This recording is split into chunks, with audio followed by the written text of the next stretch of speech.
Karen Kenji Lim Jeronco, ang unang interviewer. Ako naman si Micaela Molina, ang pangalawang interviewer para sa video na ito. Ako naman si Francisco B. Erese III, ang pangatlong interviewer sa video na to. At kami ang tatlong interviewer sa aming channel. At ang gagawin namin sa video na ito ay Tab Talks, kung saan mag-i-interview kami ng mga teachers dito sa FEU kung ano ang kanilang mga gawain dito at paano sila nakakatulong sa komunidad. Good afternoon po, Miss. Ano po yung pangalan niyo? Good afternoon. Ako si Ms. Rosetta Rinay. Ano pong trabaho niyo po dito sa FEU? UMS faculty ako, and at the same time, nagli-lead ako ng mga projects natin sa community engagement and extension services. Bakit niyo po pinili ang trabaho na yan po? Siguro aside sa yun din talaga yung inaral ko from my undergraduate degree. Parang bata pa lang ako, ito na yung feeling kong path na patutunguhan ko. So, I guess, dun lang ako leaning towards my career. Masaya po ba kayo sa trabaho niyo po? At sa tingin niyo po, nakaka-contribute po kayo sa komunidad with your job po? Oo naman.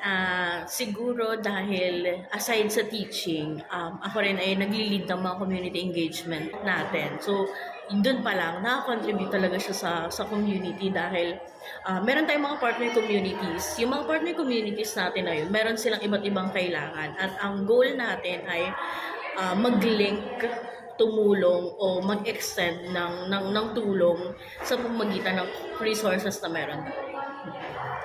At ano po ang inyong advice sa mga bata na gusto pong maging kaparehas ng trabaho niyo po? Advice? Siguro una sa lahat, ano ba yung layunin ng pagtulong sa kapwa? Kasi kahit meron kang oras, kahit meron kang means, may resources ka, lagi tayong babalik sa ano ba yung layunin kung bakit tayo tumutulong sa kapwa o sa komunidad. Kasi at the end of the day, marami namang tao na interesado sa pagtulong sa kapwa, pero hindi parate na maganda yung layunin nila.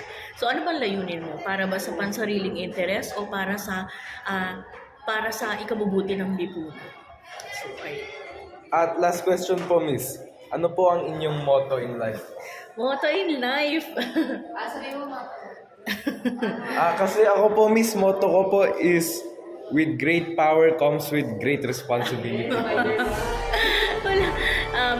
Motto, siguro wala akong pinaka-motto, pero ang pinaniniwalaan ko ay lahat ng ginagawa mo, no, sa universe, ibabalik din sa'yo ng universe pabalik. Kaya kung mabuti ka, mabuti rin yung isusukli sa'yo pabalik. Yun lang. Okay po, Miss. Thank you po. Thank you. Miss, thank you po. Good afternoon po, Miss. Ano pong pangalan niyo, Miss? Hi, I'm Miss Cheska Gison. Ano pong trabaho niyo dito sa FEU? I'm a math teacher.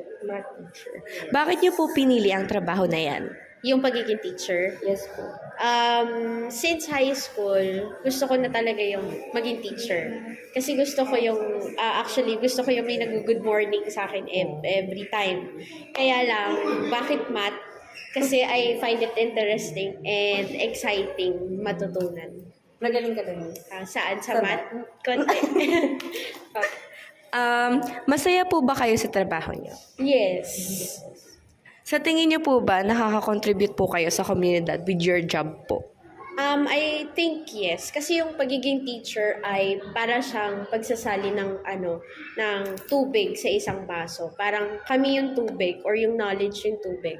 And then, yung mga baso, yung mga estudyante.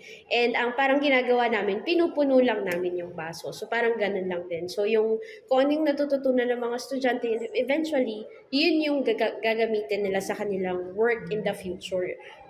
Which na makakatulong din sa community. Kumbaga, parang share your knowledge po, Yes. ganon. Sa paanong paraan, nasagot niyo na po pala to. Ano pong advice niyo sa mga bata na gusto pong maging kaparehas ng trabaho niyo po? Yung pagiging teacher, hindi siya basta para siyang, kunyari, pag-artista or may mga sacrifices kapag dating sa pagiging teacher. So, I think kapag feeling mo ngayon pa lang gusto mo na maging teacher, dapat passionate ka sa mga bagay-bagay, ganyan. Tapos dapat kaya mong i-measure yung patience mo, and of course, syempre yung understanding mo sa mga bata. So I think yun yung kailangan mo sigurong test muna sa'yo kung, okay, patient ba ako, understanding ba ako, passionate ba ako sa ginagawa ko. Kasi kapag ini-enjoy mo yung ginagawa mo, ibig sabihin para sa'yo talaga yun. Okay, Miss. Last surprise question po, Miss. Hindi naman po siya mahirap. What is your motto po in life? Motto, ang motto ko sa life ay, it is what it is. So, kung ano yung mga dumadating sa'yo, may ibig sabihin or may meaning kung bakit para sa'yo yan. Tsaka kung bakit para hindi sa'yo yan. So, yun. Kung ano lang yung meron tayo sa buhay or kung ano lang yung dumadating, ibig sabihin para sa'yo yun. Yes. Okay, yun lang po, Miss. Yun lang po. Thank you, Miss. Woo! Good afternoon po, Miss. Ano pong pangalan niyo? Ako si Miss Rica. Miss Rika, ano po yung trabaho niyo po or posisyon niyo po dito sa FEU? Ako ay isang faculty member under Strand sa senior high school at junior high school teacher din. Maaari ko po bang matanong kung bakit niyo po pinili yung trabaho na bilang teacher dito sa FEU? Yung teacher position itself, ano yan, dream career or dream. Dito sa FEU kasi mas malapit siya sa dati naming university. And then nasa Manila siya. And yun. That's good to know po. And masaya po ba kayo sa trabaho niyo po dito so far? So far, actually, wala pa akong 1 month sa FEU. Masaya naman ako kasi yung mga bata polite naman. Tsaka yung faculty, masaya naman din sila kasama. Nakakatawa sila. Masaya naman. That's good to know po. At ano po sa tingin niyo yung naitutulong niyo po dito sa komunidad bilang teacher po dito sa FEU? Si FEU kasi maraming, bukod sa magtuturo yung teacher, si FEU kailangan maging part din siya ng community. Be it na organizations or mga institution inside FEU. So, kami sa social science, si Bika Hub, CES, yung mga community outreach, yan. Ayun na po. Last question na po, Miss. Ano po yung motto niyo po in life as like a teacher or as a person po? Teacher and as a, siguro as a teacher, parang ang pinaka-core ko lagi sa teaching, walang bata na hindi kayang turuan. Yan.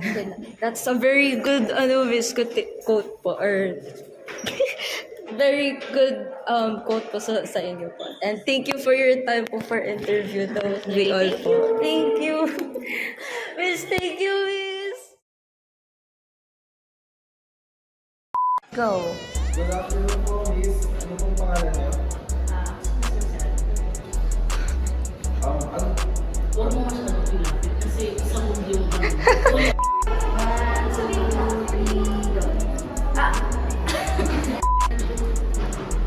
What's up, baby tabs? What's up, mga baby tabs? Sa aming channel, Baby Tabs. Uy, magsasalita pa ako na. Hindi ba dapat baby talk? Baby talks. Kadiri.